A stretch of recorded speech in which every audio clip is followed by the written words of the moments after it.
E aí galera do Historiante, beleza? Hoje vamos aí para mais uma Interferência Historiante. E a interferência de hoje vai ser sobre um tema que é um pouco aí esquecido, tanto na história como no meio alternativo, que é sobre o rock na antiga União Soviética.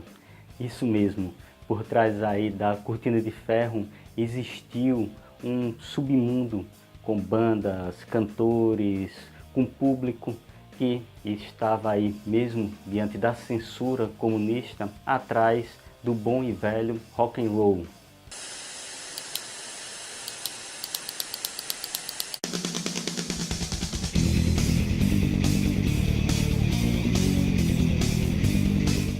E você, se não for um apoiador do Historiante, vá aqui no link que está na descrição desse vídeo e ajude o Historiante no nosso Apoia-se. A partir de R$1 você já pode estar contribuindo aqui com o portal Historiante a continuar a difundir conhecimentos em história, filosofia, sociologia e atualidades. E nós estamos vindo com uma boa novidade aí para agregar mais conhecimento no nosso portal Historiante. Aguardem! Pois bem, na União Soviética existiu sim bandas de rock, heavy metal, hard rock, um público aí que estava atrás dessa novidade que surgia nos anos de 1950 e 60. Mas nesse início o rock ele sofria com toda essa censura, esse bloqueio que existia com relação à cultura ocidental, entrando ali dentro desse mundo soviético, desse mundo socialista. É tanto que o secretário-geral Nikita Khrushchev, ele chegou a dizer que o rock é uma má influência para os jovens, pois ele levava os jovens aí para o alcoolismo, para a perversão sexual e para o fascismo. Eu acho que ele até previu um pouquinho aí o que ocorreria com o rock agora na década de 2010, já que nós vemos aí muitos grupos de rock aí se tornando fascistas. Mas ali, entre a década de 1950 e 60, as pessoas na União Soviética, eles faziam literalmente um contrabando, isso mesmo, um contrabando de LPs, eram principalmente álbuns de cantores norte-americanos como Elvis, Little Richard, também tinha álbuns, por exemplo, do Beatles, ou seja, toda essa gama de bandas que estavam ali surgindo nessas duas décadas, elas estavam também influenciando os jovens ali na União Soviética. E esses jovens utilizavam vários meios para tentar burlar as autoridades. Além do contrabando de materiais do Ocidente, eles também faziam o que nós conhecemos aqui também, que era a divulgação de bandas através de fita cassetes. Tanto na gravação aí dos já conhecidos músicos e bandas norte-americanas e inglesas, como também das bandas que começavam a surgir na União Soviética, lá na década de 1960. Ali em meados de 1965, já começavam a surgir bandas, cantores que gostavam do rock e queriam fazer a divulgação do rock ali dentro desse mundo aí underground na União Soviética, já que as autoridades eles viam com maus olhos essa cultura do Ocidente entrando aí na União Soviética. Já nos finais da década de 1960 para a década de 1970, que começou a haver, digamos, um afrouxamento da censura contra o rock na União Soviética. Só que não era, digamos, uma liberação aí total para as bandas tocarem o que quiser, cantar o que quiser. Não, havia uma censura ali com relação às letras, ao estilo, com a composição das músicas em si. E as músicas elas tinham que ser tanto legalizadas como a própria banda ela deveria ser, digamos, entre aspas, oficializada pelas autoridades soviéticas. E a KGB, a Polícia Secreta da União Soviética, ficava ali em cima, de olho, com medo exatamente de uma divulgação aí de um conteúdo contrário ao regime soviético.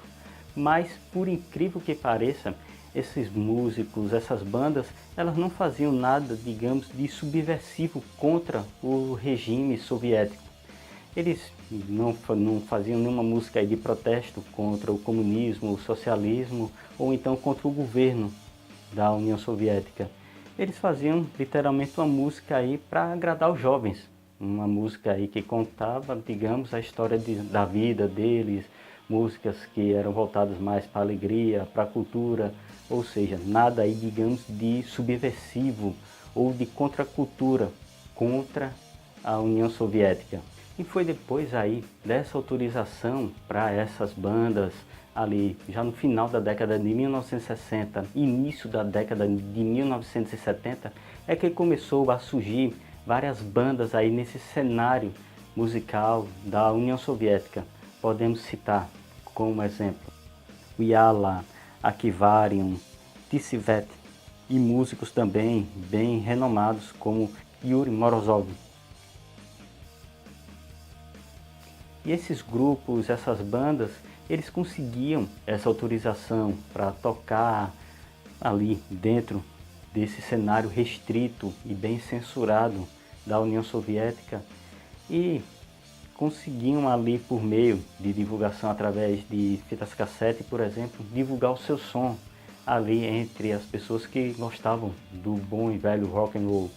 Contudo, havia essa dificuldade com relação a gravadoras dentro da União Soviética, porque a principal gravadora, a Melodia, ela tanto não era tão aberta para a gravação de álbuns de rock and roll, como também tinha uma séria dificuldade com a distribuição de material ali dentro da vasta União Soviética. Ou seja, essas bandas elas acabavam ficando ali bem restritas no cenário underground da União Soviética e muitas vezes restrito principalmente às principais cidades ali do lado ocidental, ou seja, do lado europeu da União Soviética. Contudo, também houveram vários outros movimentos em outras regiões da União Soviética, como por exemplo no Uzbequistão ou na Geórgia, ou ali nos estados que faziam chamados estados bálticos, Estônia, Letônia, Lituânia. Ou seja, isso daí demonstrava que o rock ele estava ali conseguindo entrar ali dentro da sociedade da União Soviética e conseguindo seu espaço, mesmo aí lembrando com a censura com relação às letras, às bandas e essa dificuldade na distribuição de material dentro ali da União Soviética. Lembrando que nessa época não existia internet, não existia Spotify, YouTube, ou seja, era muito ali no transporte literalmente da fita cassete, do LP para regiões distantes ali dos confins da Sibéria. Pois bem, no final aí da década de 1970, mais precisamente em 1979, veio a surgir uma banda que ela está nativa até hoje, que é o Cruzes. Essa banda ela fazia speed metal ali no final da década de 1970, ou seja, é algo que era bem inovador para a época. Uma banda já tocando heavy metal e uma banda tocando heavy metal na União Soviética, em um momento que estava tendo essa ascensão do metal na Inglaterra, nos Estados Unidos, em alguns locais da Europa, como a Alemanha Ocidental.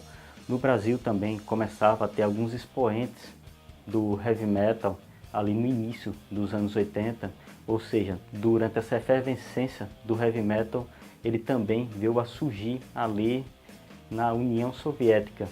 E foi exatamente na década de 1980 que tivemos aí a ebulição definitiva do rock na União Soviética, principalmente após a subida ao poder de Mikhail Gorbachev, ele que instituiu algumas políticas, digamos, liberalizantes para a União Soviética, como por exemplo a Perestroika e a Glasnost.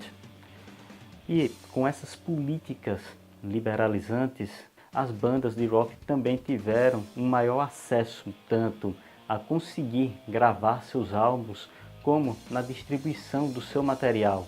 Mas lembrando que mesmo assim, nesse período, havia uma certa censura com relação às músicas e às composições dessas bandas. E foi nos anos 80 que começou a surgir bandas que tiveram uma sobrevida maior dentro do cenário do rock na União Soviética. E podemos citar o Zoopark, o Aria, e podemos citar aí músicos também como, por exemplo, o Igor Letov. E foi na década de 1980 que vieram a ocorrer shows de grandes bandas na União Soviética. Podemos citar aí o Pink Floyd, o Asia, que fizeram grandes shows na União Soviética. E foi em 1989 que ocorreu o primeiro grande festival de rock na União Soviética, que foi o Moscow Peace Festival. Esse festival incluía bandas de hard rock como Motley Crue, Scorpions, Bon Jovi, Cinderella, ou seja, já foi um evento de uma magnitude bem maior dentro ali da União Soviética. E no início dos anos 90, essa abertura ela continuou e ocorreu um Monster of Rock na União Soviética, que foi um evento em 1991. Ele envolveu bandas como AC/DC, Metallica, Pantera, e podemos dizer que foi o evento de saideira da União Soviética, porque esse Monster of Rock ocorreu em setembro de 1991 e em dezembro do mesmo ano ocorreu aí a dissolução da União Soviética, mais precisamente em 26 de dezembro de 1991. Bem, tivemos aqui esse Interferência Historiante, espero que vocês tenham curtido. Se souberem aí de outras bandas que aí existiram na União Soviética, pode falar aqui nos comentários. E não se esqueça de apoiar o Historiante no nosso Apoia-se, fazer aquele tradicional ritual do YouTube, que é tão importante para os canais, que é o ritual do deixar o like, seguir a página e compartilhar esse vídeo com seus amigos. E não esqueça também de seguir o Historiante nas nossas redes sociais, no Facebook, Instagram e Twitter. Beleza, pessoal? É Heavy Metal aí na veia.